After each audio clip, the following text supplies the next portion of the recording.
Halo sahabat channel Ruang Frekuensi, pernah nggak sih kepikiran kalau mau kaya, ya harus punya uang dulu? Gimana kalau ternyata ada kekuatan lain, sesuatu yang nggak kelihatan, tapi jauh lebih kuat dari modal uang manapun. Kekuatan inilah yang ternyata membangun raksasa-raksasa industri dunia dari nol.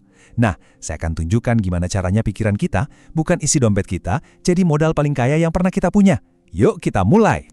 Nah, ini dia kalimat saktinya dari sang maestro sendiri, Napoleon Hill. Ini bukan sekedar kutipan motivasi biasa loh, ini adalah cetak biru, resep rahasia yang dipakai oleh orang-orang seperti Andrew Carnegie, Henry Ford, bahkan Thomas Edison. Mereka semua itu mulainya bukan dari setumpuk uang, tapi dari sebuah visi yang begitu jelas dan kuat di dalam kepala mereka. Oke, saya tahu apa yang mungkin ada di pikiran Anda sekarang. Mana mungkin di dunia nyata? Dan, hey, pertanyaan itu wajar banget kok. Kita kan hidup di zaman di mana uang itu kayaknya jadi raja. Tapi percaya deh, dalam beberapa menit ke depan, kita akan bongkar metodologisnya. Gimana Anda bisa mulai, bahkan tanpa sepeser pun uang. Kita masuk ke prinsip yang pertama dan paling dasar. Ini dia, kekayaan sejati itu nggak dimulai dari rekening bank. Kekayaan itu lahir dari sebuah keyakinan yang nggak bisa digoyahkan akan sebuah mimpi. Jadi pikiran Anda sahabat, itulah aset utama Anda. Coba kita bedah satu-satu ya. Pikiran kita itu ibaratnya sumber dari semua ide gila yang bisa muncul. Terus, imajinasi. Nah, ini dia, bank tempat kita nyimpen dan ngerancang semua rencana besar kita. Gratis, nggak ada batasnya. Keyakinan, itu bensinnya yang bikin mesin fisik kita nyala. Tapi yang paling krusial, ya ini, tindakan.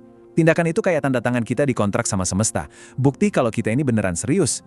Soalnya, tanpa tindakan, semua itu ya cuma ngayal aja kan? Oke, sekarang kita masuk ke hukum yang paling penting menurut Napoleon Hill. Definiteness of purpose. Atau gampangnya, tujuan yang pasti.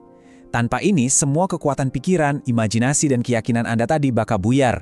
Jadi lemah, kayak energi yang nggak fokus kemana-mana. Coba bayangin, ada kapal super canggih di tengah lautan luas, tapi nggak punya kompas. Secanggih apapun mesinnya, kapal itu cuma bakal terombang-ambing, nggak tahu arah, dihantam badai, dan kemungkinan besar nggak akan pernah sampai tujuan. Nah, begitulah hidup kita tanpa tujuan yang pasti. Kita bakal dikendalikan sama keadaan, bukannya kita yang ngendaliin takdir kita sendiri. Jadi inti dari tujuan yang pasti itu bukan sekedar pengen atau berharap. Bukan, ini tuh sebuah obsesi yang membara. Sebuah visi yang begitu jelas sampai-sampai Anda bisa merasakannya seolah-olah udah nyata. Visi inilah yang bakal jadi kompas Anda, yang nuntun setiap keputusan yang Anda ambil setiap hari. Sebentar, kita jeda dulu. Kalau apa yang kita bahas ini nyambung banget sama Anda, saya undang Anda untuk klik tombol suka. Anggap saja ini sebagai sinyal kalau Anda terinspirasi. Dan jangan lupa berlangganan, biar kita bisa terus tumbuh bareng di sini. Sekarang, yuk kita lakuin sesuatu yang praktis bareng-bareng. Ini bukan cuma ngetik komentar biasa loh ya. Anggap ini sebagai deklarasi, buat diri sendiri dan buat semesta. Coba deh, tulis di kolom komentar sekarang. Aku semakin layak kaya dan sukses. Sambil ngetik, coba bener-bener rasain kekuatannya. Lakuin sekarang ya. Oke, kita lanjut. Kalau udah punya tujuan, gimana caranya ngelawan musuh terbesar kita, rasa takut dan ragu-ragu? Nah, Hill ngasih kita alat yang super ampuh, namanya autosugesti. Ini adalah teknik buat memprogram ulang pikiran bawah sadar kita. Coba dilihat perbedaannya. Ini luar biasa banget. Waktu Anda bilang ke diri sendiri, saya nggak punya modal, otak Anda itu bakal sibuk nyari semua bukti buat mendukung omongan itu. Tapi, coba ganti pertanyaannya jadi, gimana caranya saya bisa sukses walaupun tanpa modal? Ajaibnya, pikiran Anda langsung ganti mode, dari nyari masalah jadi nyari solusi. Nah, itulah inti autosugesti. Kita kasih perintah baru ke otak kita. Percuma punya keyakinan hebat kalau cuma disimpan di dalam kepala, nggak akan jadi apa-apa. Kita harus buktiin lewat tindakan. Setiap langkah kecil yang kita ambil, bahkan waktu kita lagi takut-takutnya, itu adalah deklarasi paling kuat ke alam semesta kalau kita ini serius sama mimpi kita.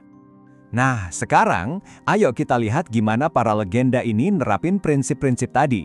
Perjalanan mereka itu nggak mulus sama sekali.